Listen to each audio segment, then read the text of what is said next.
Well, hello everyone. This is Fadi, and I want to welcome you to another live stream from our studios.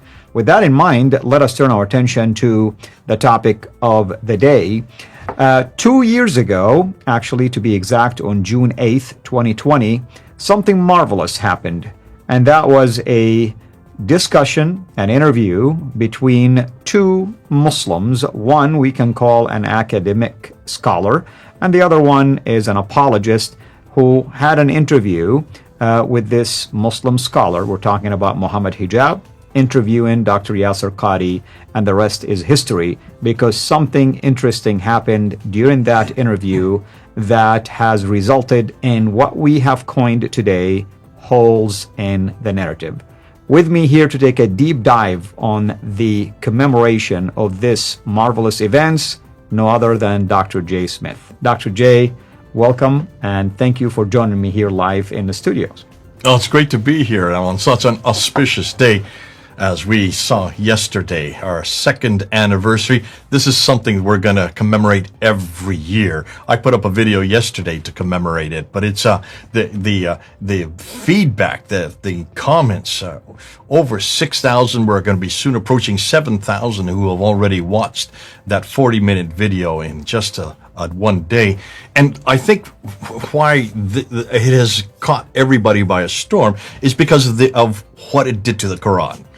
What it did to this whole notion that the Quran has been preserved.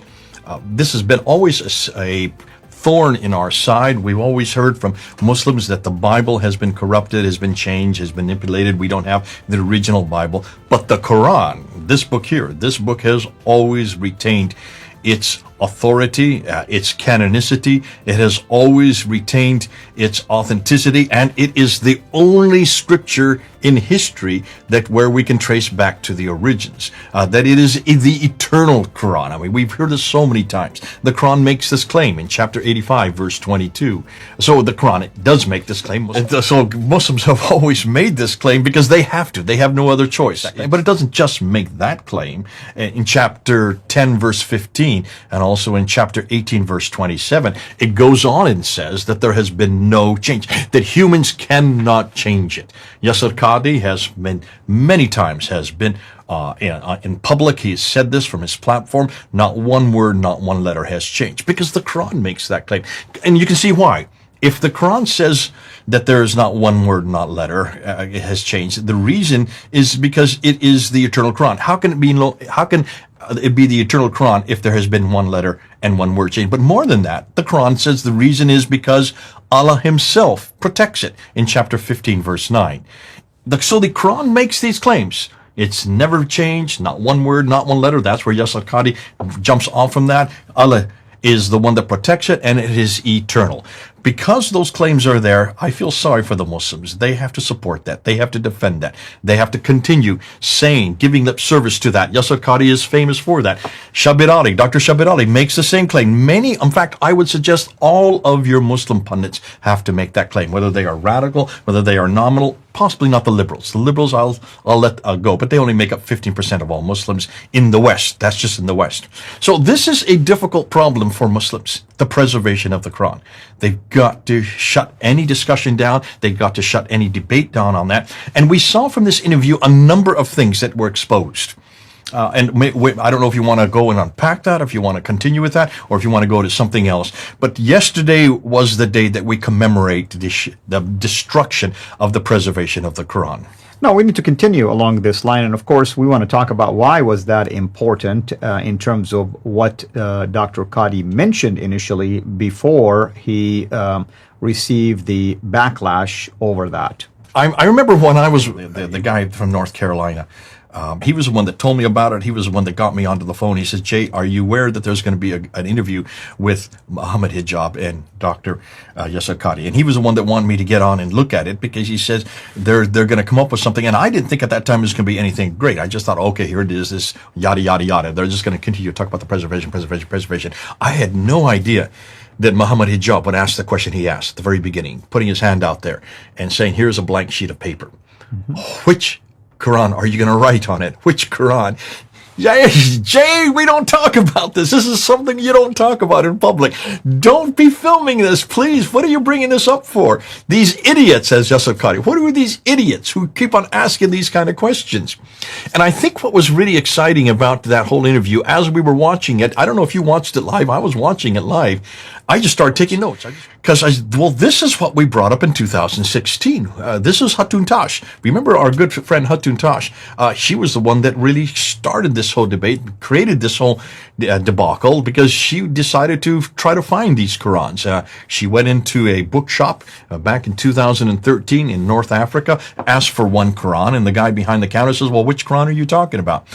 And she had a paradigm shift. Having grown up in a Muslim family, having a father who is an imam, who has always said categorically there is only one Quran, it has never changed, it cannot change because of what the Quran claims itself. So she has been brought up with that belief there is only one Quran, only one, inimitable, you might say unfettered by human hands. And that Quran is the one that we have in our hands today, this Hafs Quran. This one, in the Arabic, not the English, not the translation. We're talking about the Arabic Quran, okay? So you can see for her, when she heard this from this guy, well, she says, what are you talking about? And he started pointing. Well, he said, well, over here we have the Warsh Quran, and over here we have the Hafs Quran. And he just started holding up these different Qurans. We have the Qalun over there, we have Kisai over here, we have Ibn Kathir over here. And she just said, well, give me them all. Give me them all. I'll take them all if you don't mind. They only cost a few dollars. And so she brought them back to London with her, and she started showing me these different Qurans. And I remember started laughing. I said, no kidding. I had no idea. I had heard about this when I was in seminary. I remember we talked about this, and this was just one of those things that you referred to back to 1924, when this was a dilemma back in 1924 in Cairo. With the high schools there, because they were having standardized tests, and all these students were coming up with different answers whenever they had to do a Quranic verse. Remember, you don't write anything but what everybody knows. You always write the same words. You memorize it the same way, word for word, letter for letter. It's exactly jot and tittle the same. And so here you're having all these high school students who are coming up with different words, different references, different verses. And of course, that was a dilemma for standardized tests. And you can see, so they went to this guy named Al-Haddad, Muhammad ibn al-Huzaini al-Haddad, who is there at the Al-Azhar University, which is considered to be the penultimate university, the best university in the world for anything to do with the Quran. And so they asked this scholar, Al-Haddad, we'll just call him Al-Haddad for now, and they asked him to choose one. Choose one. Out of how many? How many? Do you remember how many? Well, I mean, there is a lot, basically, that he has to deal with. 30. Yeah, and they even had to wrestle with the errors that they discovered, obviously. Okay, well, that came later. I mean, the first thing he had to do is he had to choose from these 30. What 30 are we talking about? Well, you have the 7 that were chosen by Ibn Mujahid. Those were chosen in 936. Those are the first 7. Those are the creme de la creme. Yasir Qadhi always called these the creme de la creme. Correct. The best of the best. These are the ones. Well, actually, he added another 3. He added another 3 that were introduced by Al-Jazari in 1429. So he introduced another 3 that were introduced in the 15th century. Nonetheless, those 10 are known as the Ahruf. Some call them the Ahruf, others call them the Qira'at. These are the readings, the 10 readings. But interestingly, this one's not there. This is not amongst those 10. This is the Hafs one. So look at any list. So where did this one come from? Do you know the answer to that one? Do you know where this one came from? Well, I mean, this happened to come in later from the list of transmitters. The transmitters. So these are the students. The students of every one of the first 7. So the first 7, you get 2 students. Out of how many? Right. Well, not just 2, not just 3. In case of some of them, like an Asim, who is the one where this comes from. He is an Asim. He had 91 students, 91 different students. Only 2 could be chosen. Yeah, Asim is the Qari, the reader, and then Hafs is the transmitter, Ar-Rawi. And who chose those transmitters? That was Al-Shatibi. When did he do this? Later. 1194. Exactly. That's the 12th century, the late 12th century. He chooses 2 for each one of the 7 that have been chosen, including Anasim. He had 91 to choose from, just from the family of Anasim. But fascinating, he then chose 14. So now 7 plus 14, you now have 21. So by the end of the 12th century, you now have 21 different Qurans. Now, we're not talking about translations here. We're talking about Arabic Qur'ans. Every one of these is in Arabic. You can see them. You can read it. They are in Arabic. And that's where you get this one is introduced. So this one comes from an Asim, from the family of Asim, who died in 745. An Asim died in 745. This character is Hafs. Hafs died in 796. So roughly 50 years later, he dies, and this is the guy that is chosen by Al-Haddad in 1924 as the official Quran. What do they do with the other 29 Qurans? Do you know what they did? Remember what I said? I don't know if you remember what happened next. What did they do with the other 29 in Cairo, just in Cairo, those that were in the high schools? They sunk him in the Nile River. They threw them from a boat into the Nile River, thinking that would get rid of them. And you know, me and my stupidity, I thought that had got rid of them, because I thought, well, this is only a problem for... I didn't think about the fact that this is only for Cairo. And remember, over the years, I kept on thinking, okay, so they're all in the bottom of the Nile. Maybe we should swim down there and try to find them. Without thinking, wait a minute, these are all memorized by different families who come from different groups, who come from different villages, who come from different geographical areas. And in every geographical area, they memorize it different. So this one here, the Warsh, this one was actually created by a guy who died in 812. In Cairo. So this is the one for North Africa because it's the only one from North Africa. And that's why it became popular in North Africa. And if you go there today, you will find this memorized in North Africa. This is the Warsh version. Now, yes, it is 114 surahs. It does have 6,000 verses, like this one has 6,000 verses. We're not saying it's any different verse by verse. What we're saying is, take a look at these two here. This is Hafs from Iraq. Do I have this upside down? Yeah, flip it. Just we don't want our Muslim friends to think. Okay, this one is Hafs from Iraq. So this one, it had nothing to do with Muhammad. This one is Warsh. This one is Warsh from Cairo, Egypt. So Iraq, Egypt, not from Saudi Arabia. Neither of these are Qurayshi. Because we know that the Qurayshi dialect that Zayd ibn Thabit had to write, if that was Uthman dictated him to write it, he had to do the Qurayshi dialect. Neither of these are the Qurayshi dialect. Yet these are the two most popular ones today. 93% of all Muslims memorize this one, and the reason why 93% is because the Ottomans chose this. The Ottomans, who from 1300 all the way up until the 1300, basically up until 1924, they were the ones that chose this because it was the easiest to memorize. It was the closest to where they lived. That's why they liked Hafs. Right. But in North Africa, they liked this guy. Yes, that's true. That's true. And of course, I want to welcome all of our viewers right now. We're live from our studio, and with me here is Dr. J. Smith, and we are talking about the incident that took place almost 2 years ago to today. I mean, I would say exactly 2 years ago, between Yasir Qadhi and Mohammed Hijab, that resulted in what we call the holes in the narrative and the fall, if you wish, from grace for Dr. Qadhi, and pulling out the video, the interview video, and even stopping the comment section on Twitter, and many things happened. Go ahead, brother. Okay, so here you have this interview, and you can see we had held those up. She had, after she brought these back to me in London, she then asked me, well, how many are we supposed to find? And I remember thinking, well, there should be about 30 of them. I wasn't really sure at that time. Anybody who wants to find, just go up on Wikipedia and put the word Qira'at. And they're all there. All the ones of the Qira'at are there. So you have the 7. In fact, go ahead and keep talking. I want to go ahead and get my, since we're going to do this, since we're live, I need to get my graph out in front of me. So let the camera come back at me right now, and then you can go and grab that graph. But wanted also to, at least in addition to what Dr. J is talking about, wanted to just update you that we have done a large number of videos today, really putting it all together in terms of the standard Islamic narrative, the problems with the book and the man and the place, and hopefully we will be releasing this new video series very soon. I'm hoping within the next 2 weeks, and it will continue for at least a good part of this year and possibly even next year. So I just wanted to keep you updated. Want to encourage all of you, of course, to consider becoming also subscribers to our channels, CIRA International, and also to Dr. J's channel, PfanderFilms. I also encourage you to prayerfully consider to become a Patreon patron, all of that. With that in mind, Dr. J, you brought some of these slides right I'm just going to put these up there so you can images. see. Back then, this is in 2016, we held them up. This is a picture. I'll just put it up towards my camera. Here we are holding up the 26 Qur'ans that she then collected. She collected them from Jordan, she collected them from Yemen, she collected them from and she didn't go herself physically do it. She had people that she knew were going there say, when you go there, could you get Kasai for me? Could you get Kathir for me? Could you get, she already had Warsh and Hafs. Could you get all these different other ones?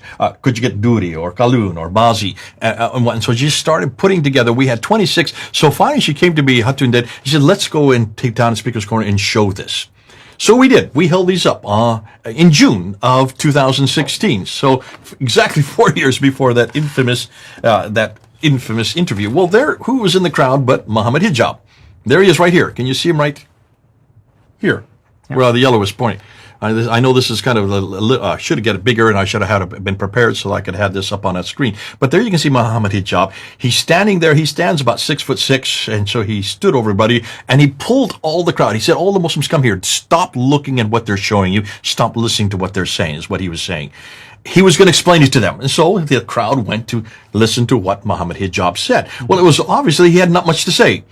Because 4 years later, he then comes and has this infamous interview with Dr. Yasir Qadhi. So you can see Yasir Qadhi right here. He's in the blue. And this is this interview with he and Yasir Qadhi. I have Shabir all over here because on the 19th, so about 11 days later, he made the same admission.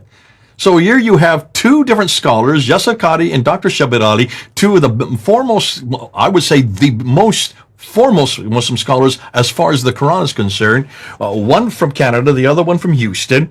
He said on May 19th, yes, there are a number of different variations. Yasir Qadhi admitted it on the 8th. And what happened is he didn't want to admit it. It was you could see he was very ill at ease. He was sitting in front of his desk in that blue shirt, and he kept on trying to say, don't ask me, don't push me. I cannot explain this in 20 minutes. And then he made this amazing admission. He said, listen, this has been the most difficult problem for the last 1,000 years for Muslim scholars. He referred to Al-Jazari. Al-Jazari, who died in 1429. And he said about Al-Jazari, Al-Jazari wrote 80 different books just on this subject. This is the 15th century, and he could even come to a conclusion. And he is the authority on this material. What was it that he was coming to a conclusion on? What was the problem? Well, how can you have 30 now, by the time Al-Jazari now chooses another 6, you now have 30 different Qurans chosen from amongst 700, which were begun to be written in 736 up until 905. So from 736, you have the first one, and that was written by Ibn Ahmad al-Damask, who is from Damascus. That's why it says Damaski. So he is the first one in 736, all the way up to Idris, who writes his in 905. Writes what? They're writing the Quran. Now here's the difficulty, and this is what people haven't. This is what Yasir Qadhi or Shabir Ali have not admitted. The difficulty is this: in the 7th century, so these are all 8th, 9th, and 10th century. In the 7th century, the Quran was written in Arabic for the first time, but it wasn't really Quran, as we're finding out. It was called the Qur'an, Qira'a, which means the recitation or the reciting. It is a recitation of what? Well, as we now know, it was taken and derived from Aramaic, because the theological language in the 7th century was Aramaic. That was what was used in all of the Christian churches, the bishops, all the big cities were writing in Aramaic. Everything was written in Aramaic. But remember, the Aramaic language was for the aristocracy. It was for the educated. It was for the intellectuals. It was for the theologians. The people on the street were speaking Arabic in that part of the world. Mm-hmm. What part of the world? Not Mecca and Medina. There's nothing happening in Mecca and Medina. It's all happening in Damascus, in Baghdad. It's happening in Petra. It's happening way over into what today is Iran. These are the places where the Arabic was being percolating, and of course, in this time, they were taking and they were writing out these references in Arabic, because Aramaic was not used on the ground by the people who are the working class. They wanted something that was written in their language. The difficulty is that the Arabic was Nabatean Aramaic. Nabatean Arabic, which comes from Nabatean Aramaic, only had 16 letters, consonants, only 16 consonants. It had no vowels. It had no diacritical marks. That was the dilemma. So something needed to be done. What we now know, and this is where Al-Jalad has become real handy, and this is where Dr. Mark Dury is now coming really handy. He says, if you look and see what happened, once Arabic became the lingua franca for the day, and that was all introduced by Abd al-Malik. Abd al-Malik introduces Arabic as the language for the whole empire. And so he then makes it a theological duty of his to make sure that the holy book itself, the book itself, must be written in Arabic. The difficulty is you couldn't read it if it's just 16 letters. So dots had to be formed, and that's why dots were starting to be introduced. 5 dots. And you know what they are. You have the na, 1 dot above is a na, 2 dots above is a ta, 3 dots above is a tha, 1 dot below is a ba, and 2 dots is a ya. Na, ta, tha, ba, ya. So 5 different dots, 5 different letters suddenly be introduced. From 16 letters, it now jumped to 28 letters. Yeah, and before that, they even have other dots, colored dots, to represent the harakat and the pronunciation, but they realized that's also was complicated and Okay, difficult. pronunciation now is another thing. That needs vowels. Right. And you need 3 vowels, the dhamma, the kasra, and the fatha. I just want to distinguish between the two in case someone thinks that we're talking about those. There were no vowelization in Arabic in the 7th century. Nothing. No, what I'm saying later, you'll notice that there are colored dots intended for the pronunciation. Okay. But the ones you're talking about are totally different. It's above the letters or underneath the letters to make the letter easy to understand which letter it was. Yes. So now you have the dots added, and then you had the vowels added. Well, here's the dilemma. All of the stuff that had previously been written in Aramaic now is being introduced and interposed into Arabic by all these people in 5 different cities. In Basra, in Kufa, in Damascus, also in Mecca and Medina. So those are the 5 cities where these are now being introduced, but they're taking it from the Aramaic and putting it into the Arabic. So now they're adding their own dots and their own vowels, 3 vowels, the ah, the u, and the e sound. Well, who decides who's going to put what dots where, and who's going to decide who's going to put the vowels there? Okay, so you come along and you're living in Kufa, and you decide I'm going to put my dots here and I'm going to put my vowels here. Well, I'm in Cairo, and I'm not looking at what you're writing, so I put my own dots where I want to, and I put my vowels where I want to. And then I start a whole set of students underneath me who then follow what I'm doing, and I try to tell them what to do, but they write their own Qur'ans, and they put their dots where they want to. There was no standardization of versification, no standardization of any type of vowels and dots, the harakat. There's no standardization. In fact, what's interesting is no one even opened a book and to read a page to see what they had done. Well, this became a real dilemma by the 10th century, because in every one of these 5 cities, you had a whole slew of different people writing different Qur'ans, coming up with completely different derivations.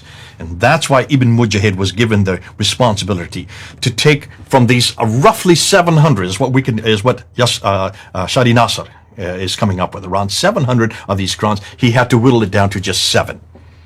And he chose these 7 here. And you can listen, folks, this is it. This is straight from Wikipedia. You can get this on Wikipedia. Now, you won't get exactly this because I've color-coded it, and I've also put the dates to it. What they don't do in Wikipedia, they don't give you the dates. You need to look at the dates. But this list I got off of Wikipedia. You can do so as well under Qira'at.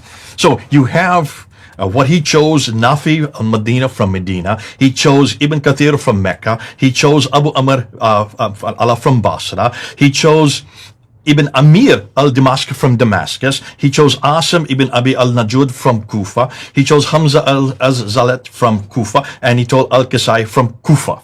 You notice, of the 7, 3 of them from Kufa, 1 of them is from Damascus, 1 of them is from Basra, and the other 2 are from what I would call Arabia today, Saudi Arabia today. So of the 7, only 2 are from Saudi Arabia. Only 2 are from the place that the Quran should have come from, because that's where the Qurayshi dialect is. So none of these, of the 7, only 2 of them could be possibly the Qurayshi dialect. The other 5 are all from the places where Uthman burned, destroyed, because they didn't agree with the Qurayshi dialect. See, this has been lost on Muslims, and this was lost on Mohammed Hijab, and it was certainly lost on Yasir Qadhi.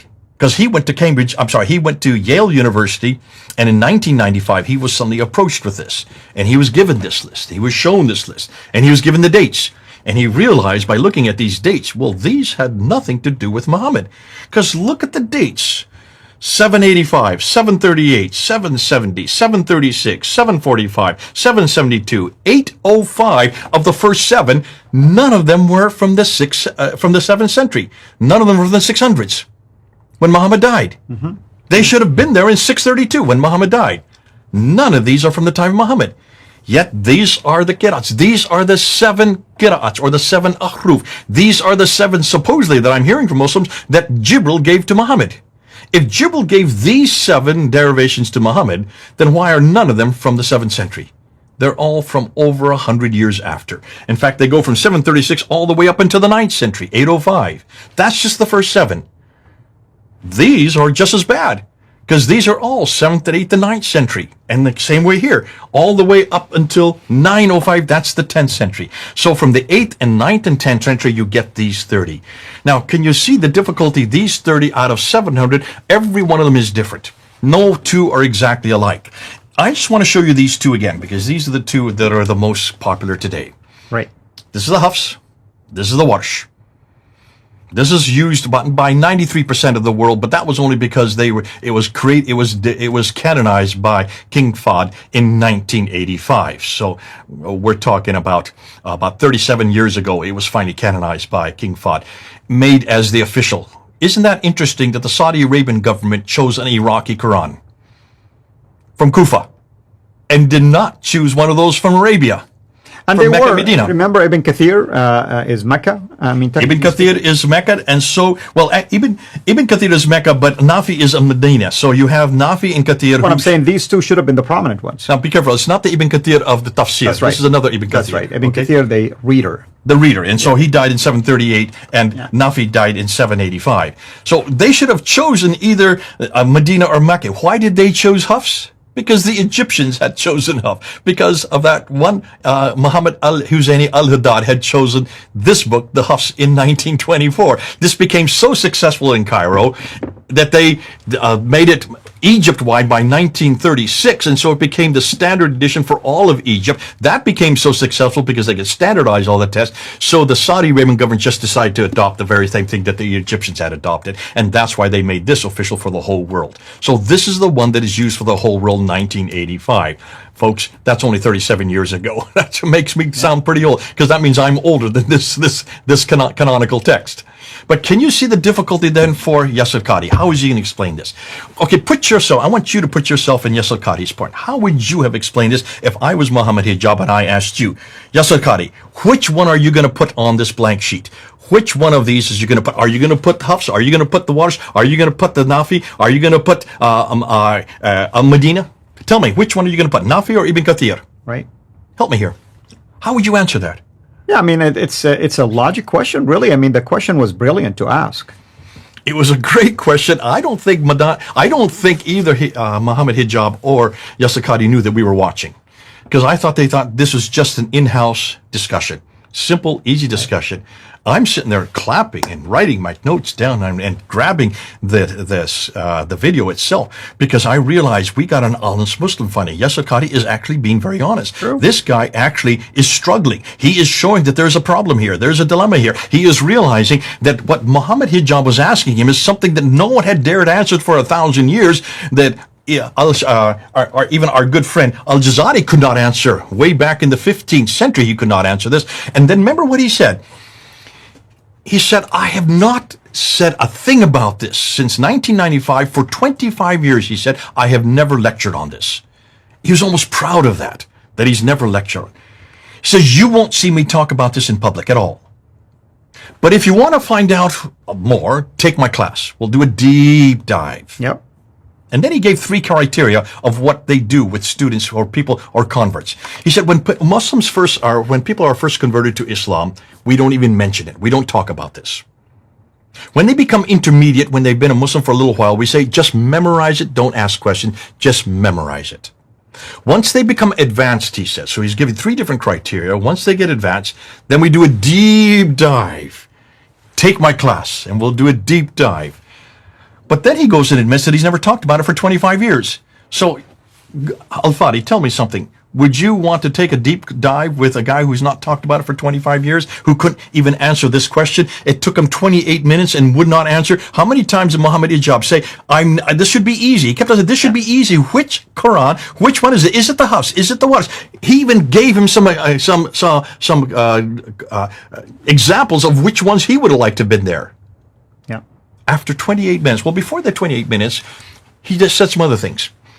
He looked at Mohammed Hijab and says, you in the East, Mohammed Hijab lives in London. I never knew London as being the East. But what he was saying is, you in the East. So what he was saying is, you in the Eastern part of the world, not part of Western academia. So you in the popular Muslim world, you on the internet, you are the one who is representing, you're a big internet star, you have a huge following, you have a 250,000 people that are following you. Now, you in the East, your narrative has holes in it. Ooh, Oh, everybody's waiting for this moment. Your narrative has holes in it. The standard narrative, he said, the standard narrative has holes in it, pointing to him. Right. What standard narrative? Standard Christian narrative, standard academic narrative, standard humanist narrative, the standard Islamic narrative. The standard Islamic narrative has holes in it. He coined it. Listen, credit where credit is due. Right. I didn't coin it. You didn't coin it. And yeah, and he's absolutely correct. And by the way, we have about 10 minutes left. So I want to encourage everyone who has questions.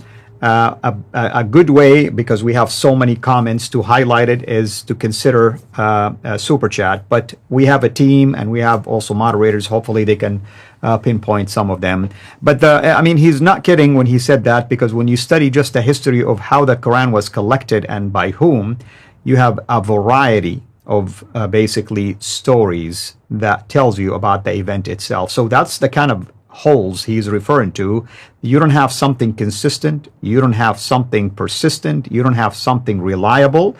You have to really make up your mind when you start going. But he's in academic field, that's why he is exposed to many of these things, and that's why I want people to take a deep dive by taking his course. Wink, wink. Wink, take his course. But let's back up even further. I want to push this a little bit more. What did he mean by standard Islamic narrative has holes in it? Well, what are the standard Islamic narrative? These are the Islamic traditions. This is the CIRA of the Prophet. This means the CIRA of Ibn Hisham from 833. This is the Hadith of Al-Bukhari, Sahih Muslim, Ibn Dawud, Tirmidhi. This is from 870 and on. This is the Tafsir of Al-Tabari and the Tarikh of Al-Tabari from 923, the 10th century. So these are all the Islamic traditions from the 9th, notice I'm not saying 7th, from the 9th and 10th century and later. That's the standard Islamic narrative, has holes in it. And what he is saying is, you live in a different world than I live in. You live in Europe, you live in London, you live all over the Muslim world, where 99% of the Muslim world can make these kind of claims. That there is not one difference, that the Quran has been completely preserved. Not one letter, not one word has changed. I, however, have to live in Houston. I went to Yale University 25 years ago, got my PhD at Yale University, and suddenly I had a crisis of faith. Now that's what Mohammed Hijab asked him about, this crisis of faith. He recoiled. Said, no. It was not a crisis of faith. It was a crisis of knowledge, a crisis of understanding. He made it really clear. That's the crisis that he had to go through in 1995. And then he turns and he says, see, you people, pointing to Mohammed Hijab, and he says, or actually he included himself, he said, we Muslims, we have a respect for the Quran. And we don't ask certain questions of the Quran. But in the West, they have no red lines. So what he was saying is, we have certain red lines beyond which you don't go in Islam. You just don't ask this question of the Quran. What you're asking me right now, don't ask it. Not in public, not on film. After the interview, yes, you can ask it, but not now. Or take my class, he kept on saying, take my class. Right. We have a respect for the Quran. But here in the West, in Houston, at Yale University, all over the West, there are no red lines. You can ask any question you want. That's the beauty of the Bible. That's the beauty of Christianity. That's the beauty of the Judeo-Christian context, which we have infused into our academic institutions. Listen, did Jesus say, you can't ask me that question? Did Jesus ever do that with his disciples? Did Jesus ever once say, please, I'm not going to answer that question? He was asked question after question after question. He even went to his death because of the answers he was giving. There is no red lines in Christianity. I don't know of any institution, any school where you cannot ask questions of Jesus or about the Bible. In fact, where do you think historical criticism was not birthed, but where do you think it was matured? Where did redacted criticism get birthed? And not birth, get matured on. Where do you think source criticism got matured on? How do we get textual criticism? It's all been applied to this book, the Bible. See, we have asked every question of this book, every question imaginable of this book. That's why you have Wellhausen asking this question in the 1800s. How can you trust the first 5 books of Moses? How can you trust when you have a JEDP, a documentary hypothesis? That's a good question. No one said you can't answer that. No one said you can't ask that question. No one said don't talk about it. Take the camera off. Of course, they didn't have cameras back in the 1800s. No one said do not dare say this in public or talk to me later. No, we had to answer that question. Whether or not Jesus existed, whether or not he died on the cross. Oh, listen, in the 1800s, it decimated the church. It decimated our universities. It decimated our seminaries. And it decimated the pews by 1905. But see, what we did since 1905 is we said we've got to find answers for every one of these areas. And we've got to go and we've got to find out who Abraham was. Did Abraham exist? And that's where we came across the Mari tablets and the Ebla tablets and the Amarna tablets.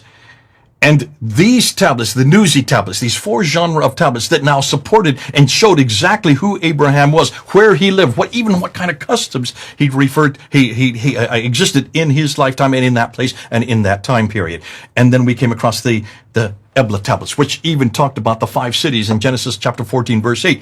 Sodom and Gomorrah, which everybody thought was fictitious. So support after support, artifact after artifact, manuscript after manuscript started coming to the fore. And that's why we now pretty much can support almost everything, so much so that Dr. Nelson Gluck, one of the leading world's authority archaeologists, says to date, not one artifact, not one mural, not one tablet, not one any type of manuscript that we can find today controverts a properly understood biblical statement. Right.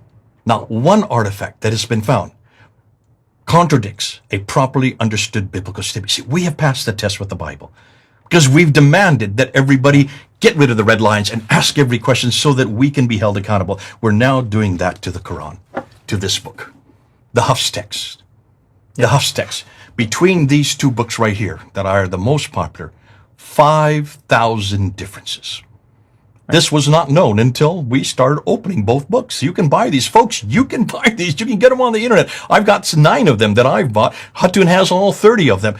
You can get them. You can buy them and then look at them and just compare them and look at 5,000 different words, 5,000 different verses, 5,000 different meanings. That means doctrinal. That means certainly practices. This means all kinds of difficulties for Muslims because this means 5,000 different theological positions.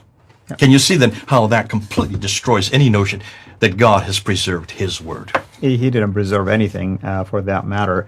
But we have some, comments here, and one caught my attention. The issue that has to do with the place. You and I did address part of that earlier today. The idea that the claim that Maqreba is Mecca. Would you like to say something about that? Okay, and this gets back to whole other question.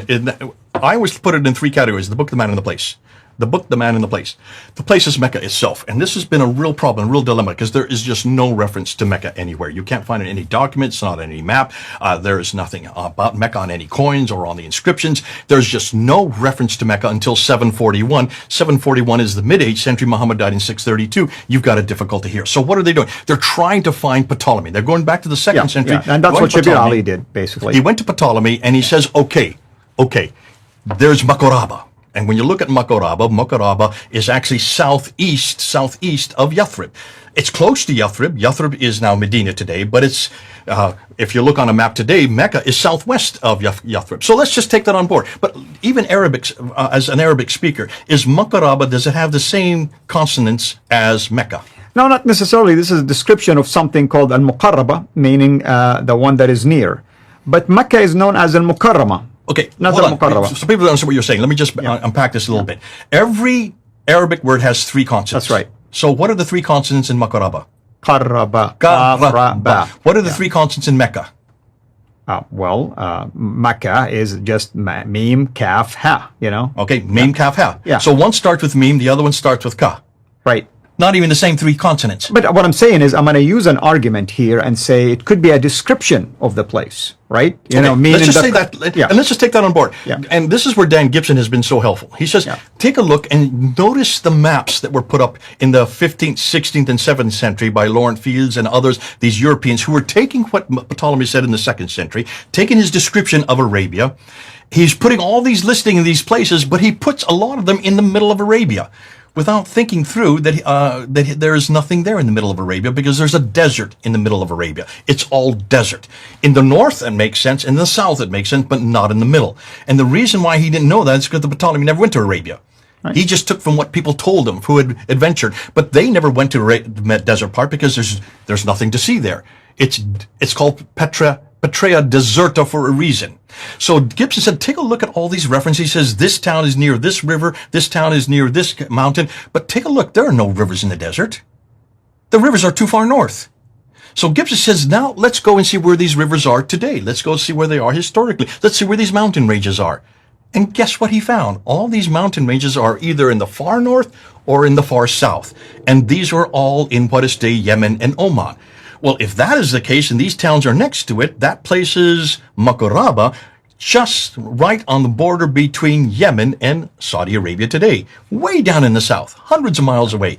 So this Makaraba, even if it was Mecca, is nowhere near the Mecca that we know today. Right. And really, there is a paper, you can find it on the Middle East medievalists or medieval lists, basically.com. And the gentleman who wrote this paper did assess Ptolemy's claim and other scholarly claims, and he concluded basically the consensus is not unanimous. There is no unanimity as to whether this is really Mecca or not. In fact, he quotes Crone, Patricia Crone. He says, Crone's conclusion are negative across the board. The silence is striking and significant. That's what she's saying. And it is so striking that attempts have been made to remedy it. That's what she's saying. And then in particular, she concludes that the name of Makraba has nothing to do with that of Mecca. When did she reach this conclusion? When she was looking for Mecca on ancient maps. This is 1987. Right. 1987, she brought this up in her book, Meccan Trade and the Rise of Islam, and she got death threats for what she was claiming. Not just for that, she also talked about the fact that none of the Qiblas were facing. She said the Qiblas don't face towards Mecca as well. Long before Gibson said this, she was saying this in 1987, way ahead of her time. Right. And that's why when you look at now, we've just done a whole series looking at Mecca, so I don't want to get into that because I don't want to... Oh, that's true. I just want to tell people you find this written by A.N.D. Morris, A.N.D. Morris from the University of Amsterdam. Yeah. And it says Mecca and Makraba. So all that to say, because someone did mention that, what do you have to say, Dr. J, since now Shabir Ali held this paper and says, look, Ptolemy said this. Well, that's the problem, unfortunately. Just so people know, if you want to go back to PfanderFilms, I have dealt with Makaraba. Yeah. I've dealt with the 4 major claims about Mecca from Ptolemy. I've dealt with all of them one video at a time. They're all there, and all the material that I'm using is Ian D. Morris's and Dan Gibson's material. That's right. It's so easy to debunk. Wonderful, thank you. Let's see if there is any other questions. If there is, if not, let me finish off then what happened. Yeah, go ahead. And this is why I think June the 8th is so significant, and why we'll bring it up every June the 8th. Today is the day later, but we can still talk about what happened yesterday. When this interview finished, at the very end, after 28 minutes, Mohammed Hijab was frustrated. You can see he was frustrated. He finally put out his hand one last time. And he said, you've got to tell me which one you're going to put there. Which, I'm giving you a blank sheet of paper. I asked you at the very beginning, I need to know which one it is. Finally, Yasir Qadhi acquiesced. And he says, they're all the Qur'an. So Muhammad said, you mean the Hafs is a little bit of Hafs? A little bit? Yes, take a little bit of Hafs, a little bit of Wars, a little bit of Qalun. You just take it and you mix it all up. And that's when you get the Quran. And I just started clapping when I saw that. I started clapping. It says, Yasir Qadhi, do you know what you just admitted? Do you even know what you're talking about? Have you even looked and seen how many differences there are between these 29 versus Hafs? If you take Hafs as the standard, which is the standard today, and you compare the other 29 with it, guess how many they have found already? Differences. 93,236 differences. 93,000, not just a few, not just 5,000 that you have just between these two, 93,000 different. Do you see what you have just done?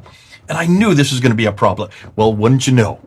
Muslim after Muslim, hundreds of Muslims started commenting, I am leaving Islam. I'm leaving Islam. You had promised, you had said, you have taught us since you were black and blue in the face that there are no differences, not one word, not one letter difference. And now you're admitting that there is actually quite a few differences. And there's not just one Quran, there's quite a few Qurans. In fact, you're saying just take them and all mix them up. And that's the Quran today. How can you have 93,000 differences when God himself says that he would protect it? When the Quran says that not one word, not letter can be changed. When the Quran is very clear that this is an eternal document. If it's an eternal document, humans cannot touch it. They cannot, because God has protected it. And here you're admitting that God forgot to protect it. And not only that, you're also admitting that all these men from 736 up to 905 started creating their own Qurans because they had a dilemma, because they didn't even know how to understand the Aramaic that much of this was coming from. Yeah. See, they didn't realize this. By 2 weeks, they had to take all of those comments down. They had to shut down comments because many of the Muslims were saying, my blood will be on your shoulders, Dr. Qadhi. After 2 months, they had to completely delete that interview from both of their sites. Yeah. But we've got it. I've got it. David Wood has it. Yeah, Atuntash has it. One of our moderator has it, you know. I'm sure you have it as well. It's on all our computers. I have the entire 28 minutes. I just put up 9 minutes of it yesterday, just the highlights, and unpacked each one of them. Go up on PfanderFilms and look and see it. So that is going to remain there. That's going to stay there because we need every year to remind people. But here's what's really exciting. If you take those dots and those vowels off, as what all these different Qira'at writers did, all these Qira'ats, they put the dots where they wanted, they put the vowels where they wanted to. Why don't you just take those dots and vowels and take it back to its original text? Isn't that what you should do to see where it really came from? Why don't you do what Dr. Gunther Lulling did back in 1970, the German scholar who did his doctoral thesis on this? He said, I've got a problem because there's about 25% of the Quran makes no sense. A quarter of the Quran just makes no sense. These are known as the dark passages of the Quran, like the letters that are before every one of the most of the surahs. Alif, Lam, Mim. What are those letters doing there? No one understands. Why don't you go back and see? So what he decided to do is take off the dots, take off the vowels, and replace them with Aramaic dots and Aramaic vowels. He did that in 1970. He got the highest grade you can get for a doctoral thesis. Mm-hmm. That was in 1970. And guess what he found? By looking at the poetry, just looking at these dark passages, he wanted to find out what they meant. He was able to reproduce every one of these beautiful pieces of poetry, and he found that they are Christian hymns written in Aramaic. Remember I told you that all the language, the Nabatean Aramaic, the Syriac Aramaic in the 7th century was all in Aramaic. Why? Because that was the language of theology. That was the language of the bishopric. That was the language of the urban areas. That was the language of the aristocracy. All of these are hymns that he had found. Well, Dr. Luxemburg then in 2000 decided to go one step further. He wanted to go and look at even more. He wanted to find out all these passages like Surah 23 and Surah 70, all these passages which are confusing, just don't make any sense. So he did the same thing Dr. Gunther Lulling did. He took off all the dots and vowels and replaced them with Aramaic dots and vowels. And he found that all of this material can be traced back, can be reassessed using Aramaic back to Christian lectionaries and Christian homilies. These are sermons. These are lectionaries. These are hymns written by Christians in the 4th century. In fact, most of them are written by St. Ephrem. We're going to do a whole series just looking at St. Ephrem. I've got my scholars working on it right now. Look and see how much of the Quran was written by St. Ephrem in the 4th century. Amen. And what's finding is, guess what they're finding? All of these hymns, these lectionaries, and these homilies are all about Jesus Christ. Amen. All about Amen. Jesus. Which we did a series, you and I, on that. Which means if you want to find the original Quran, if you really want to go back to what this book really is, if you really want to go back to its origins, you're going to find Jesus waiting for you. Amen. Amen. Thank you, brother, and thank you, everyone, of course, for watching. And tomorrow, Lord willing, I will be doing a live stream by myself towards the end of the day before I conclude here, and hopefully you can join me. I'll be giving you a highlights on what my ministry is all about and the growth that we've been experiencing in different areas. Of course, thank you. We thank the Lord, and we thank many of you who are supporters here, like Professor Yafel. Thank you so much for the good work that you do and your partnership with us, and many of you in here as well. Thank you, Dr. J, as always, and I look forward, of course, to recording more videos with you and to have you back again into our studios soon. Until we meet again, everyone, have a blessed day. Take care.